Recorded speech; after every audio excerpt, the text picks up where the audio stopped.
Well, hello there. I'm quarantined in the woods with my family, far from anywhere. And Derek has asked us to make some videos for making cocktails and pizzas and stuff at home. So there's already a link up to my Orange Blossom Margarita on the YouTube channel that I go over some other stuff today. All right, I really hate being on camera, so just bear with me. Doing my best. The first thing we're going to do is make some simple syrup. This is a necessity for almost any cocktail you want to make at home.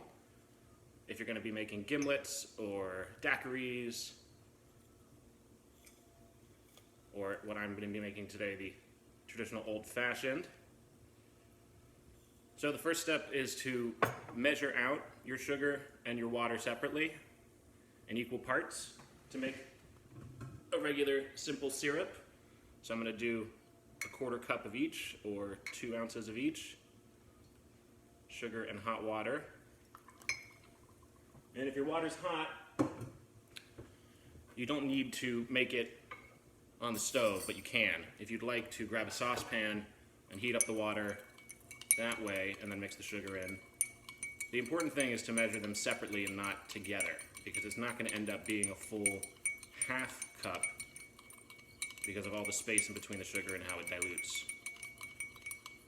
But simple syrup, good thing to have on hand during a quarantine. At Paulie G's, we like to mix in serrano peppers and make a spicy syrup. We like to make basil syrup, cinnamon syrup, mint syrup in the summer for when we make mojitos and juleps. And so I'm going to start by just making myself an old-fashioned with just a splash of simple syrup. And the ever-important Angostura Bitters. I like to do a couple of dashes. And some bourbon whiskey. Traditionally we use about 2 ounces.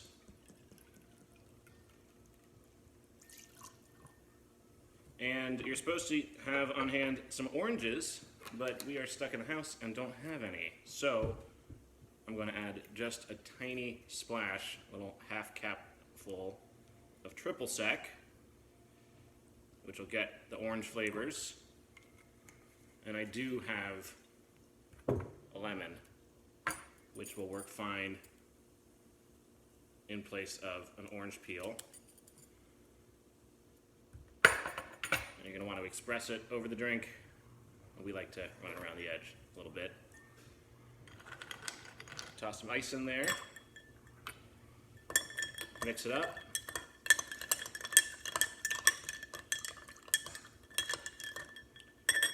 And I don't have all my tools here, or all my ingredients. I do have maraschino cherries. They're not quite as good as the ones that we use, but they will do in a pinch. So again, bourbon or rye, or brandy, if you're weird. A little bit of sugar mixed into a simple syrup, Angostura Bitters, and some citrus. And that's pretty easy old-fashioned.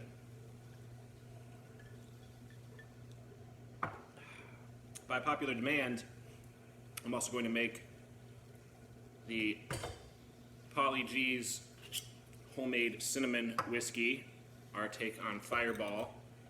I personally think Fireball has a weird chemical taste to it that I don't like. So we were infusing cinnamon into bourbon for one of our boba cocktails, and I started making it into a little homemade Fireball. So I've got some that I soaked overnight, just cinnamon sticks.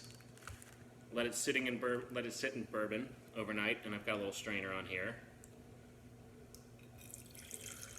It's going to come out really, really strong.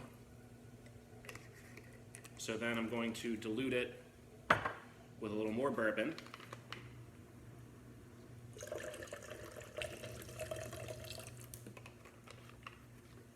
And the simple syrup. I like to make this up ahead of time and chill it in the fridge, but show you the process. I'm just going to go ahead and shake it for now.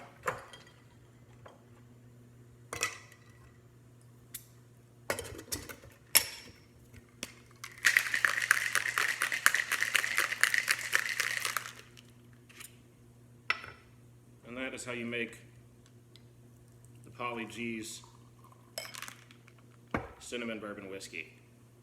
Cheers, stay safe.